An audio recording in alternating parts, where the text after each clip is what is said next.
Hello everyone, welcome to another episode of TCG Talk, back today with another video. And in today's video, we're going to be going over the ProQuest season, all 4 weeks. We're going to talk about the total wins, some big surprises, some big disappointments, honestly, and how the metagame shaped up over the course of all 4 weeks. We'll go over total wins and then break it down week by week. And we'll also talk about the world's meta and kind of what I foresee going into next week as we go into the Osaka tournament. So if you're new to the channel, welcome. Thank you so much for stopping by. Hopefully enjoy your stay. If you're a long-standing supporter, thank you so much as always. Feel free to check out the Discord down below as well as the channel membership. Y'all's support has been amazing, both on the Grand Archive side and Flesh and Blood, so I appreciate all of you so much for that. We'll get right into it. So this is the total wins for the ProQuest season, and as you can see, it kind of all leveled out somewhat, I think, like people expected. There's a couple surprises in here, and we'll talk about it. So the first elephant in the room that I think is the most expected was Aurora and Enigma being tied for first, which is really crazy that they tied exactly for first place. From week one, I think people knew that these were the two best decks in the format. It's so interesting because they're on such opposite sides of the spectrum, which is what I think makes this meta really interesting.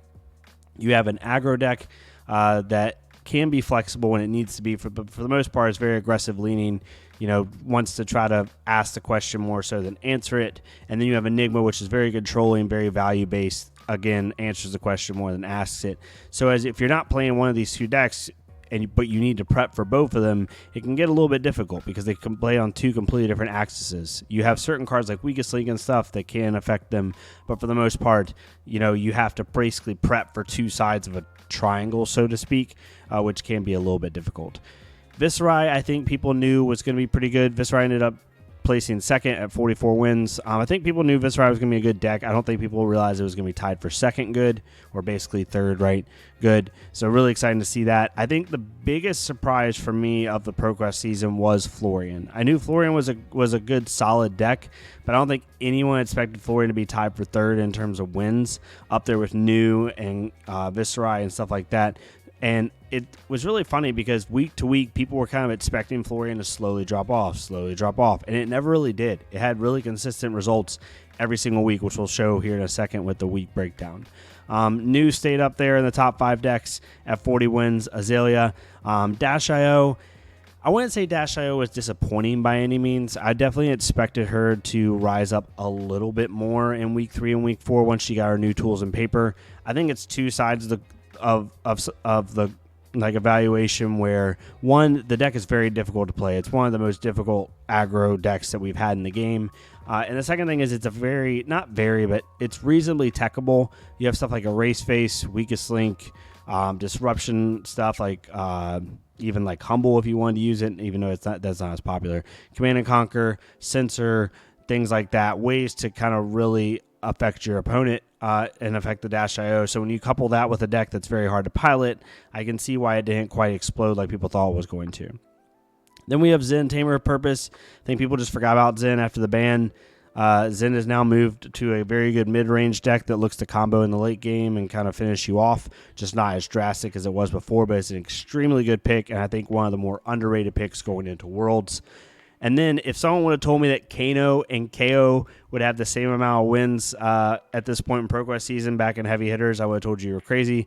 It's really funny after the whole 10 hat theory that people were accidentally putting the wrong hero in Gym when Kano was on the same as KO. It's really funny that they ended on the same amount of wins one season later. Prism had 9, Bolton had 6, nothing crazy here. Dash, Adventure Extraordinaire, only got 6 wins, so I think she's at 940 LL points, so she survived this ProQuest season for people who still want to play her. Acilio having 5 wins was really, really cool. Bravo Showstopper with 4 wins. I'm assuming that's on the Count Your Blessings builds. That's my guess. I don't know how else you would get a win with that hero. Otherwise, other than just playing for fatigue and hope to God you don't draw into Enigma, or you don't draw an Enigma in your gym matchups. Riptide had 4, Victor had 4, so on and so forth. So this was the breakdown. When it comes to week by week, here's how it all shaked up. When it comes to total win percentage, it's estimated. I just averaged all the ones together, so it might be point whatever percentage points off, but it's pretty much there. Enigma and Aurora, again, were first place. The biggest thing you can see with Enigma, some notable stuff here. One is Enigma severely dropped off from week 3 and 4. And she severely dropped off really every week. She had a total win percentage of 16% of the meta. As you can see, they're both the same, but for some reason the percentage points are slightly different. Sorry about that. I just averaged it, so it might be a little weird. But regardless, they were both at 16% of the win share. But if you look at Enigma, she went from 22% of win share to 21 to 13 to 8. So trending straight down, which is really interesting. It's something to talk about here for Worlds as we get into it. Aurora, for the most part, stayed the same. She went from 23% to 16 to 15 to 10. She also went down a little bit, but I think that's, people got their win and they maybe try a different deck. Viserai, on the other hand, went up. Viserai went from 11% week 1 to 7% week 2, 13% week 3, and 16% week 4. So pretty much went up every week with the exception of a little dip on week 2.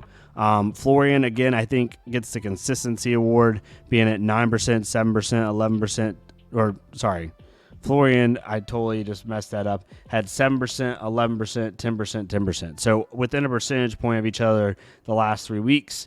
And same with New. She was at 9, 9, 8, and then 14%. New actually had the biggest jump other than Viserai. Both of them together had the biggest jump going into week 4, and that's something to keep an eye on. And then Dash.io. Really, Dash.io went from no wins to basically 7% of the meta, right? So nothing crazy there. And then it goes down from there. Some of the notable heroes that did not get a win: Arachne, Betsy, Kasai, Katsu, Olympia, Reinar, and Teklevossen. But yeah, this is how it shook out. Again, for me, kind of the biggest takeaways are Dash.io might not have the performance that we think she's going to have. It's an extremely difficult deck to play. I think a lot of people are going to be prepared for it in Worlds, and I could see her not doing as well. If no Dash.io's made top 8 of Worlds, I wouldn't blink. That wouldn't be surprising to me. I also am really interested to see the perception of Enigma going into Worlds. I think some of high level players that are on Enigma just know how to play the deck, and they're not fazed by ProQuest season results at all. And I'm not saying read too much into these results. However, Enigma went down from 22% win share in week 1, basically averaging 21% weeks 1 and 2, to averaging about 11% week 3 and 4. So her percentage cut in half, right? 50% cut, which is a lot. So it'll be interesting to see if people perceive not to bring Enigma and maybe go to a different deck. And if that's the case, then aggro is still good, but isn't as teched for an Enigma, which means that a hero like New could potentially come in and really do some damage. Because if Enigmas go down and play, but the aggro decks stay high, a hero like New could do really well, which is why I think we saw a big jump in New. Same thing with Viserai. I think Viserai benefits a lot from Enigma going down, even though that matchup's not even bad for Viserai. It's actually really good. So kind of one heroes I'm looking to keep an eye on. One is New. If Enigma's play goes down after kind of a lesser performance, which is week 3 and 4, maybe we see more aggro decks in the format, less Enigmas, and then New can come in and kind of prey on those aggro decks. I think Florian's a cool option as well, just for consistency. And then Dash.io is kind of like the linchpin. Do people think the deck is consistent? And it's obviously good enough, it's powerful enough, but they think it's consistent enough over the course of so many rounds of Worlds, right? Kind of how is that going to go? As far as dark horse picks, I have, honestly, I would not be surprised if we see a random Kano. If Enigma goes down, that's a super dark horse pick. The biggest dark horse pick, I think, is Zen. Even though people do perceive Zen to be better now going into week 3 and 4, I think a lot of Zen is on a lot of people's radar, but not as much as it should be. And I think the deck's in a really, really good spot to do really well. Another out of the wall hero, if Enigma does go down and play slightly, is Victor. You could see a Victor that just doesn't match up into Enigma and preys on those aggro decks, be able to do good enough to make a top 8 run. But yeah, Assassin and Guardian I think are the two biggest to watch. It all depends on where Enigma falls. If Enigma ends up being 16 to 20% of the meta, then you might not see those as much. But if she goes down to let's say 11%, 10%, then you might start seeing those Guardian and Assassin decks kind of kick up more. My go-to pick, though, if I had to pick a shoe-in hero winner, would probably be Viserai. I think Viserai just has one of the best matchup spreads in the game, other than maybe Zen. So really excited about that. But yeah, just a super quick down and dirty wrap up of ProQuest season. Let me know what your biggest surprises were, biggest disappointments, things like that. Love to hear it. This is just kind of a quick wrap up. Feel free to screenshot this if you need to. But yeah, thank y'all so much for watching this. Hopefully y'all have a good rest of your day. Please stay safe. If you like this type of content, please leave a like, comment, or subscribe. If not me, it's totally fine. Go to another creator, leave a like, comment, subscribe on their stuff. Let's get more people seeing this game.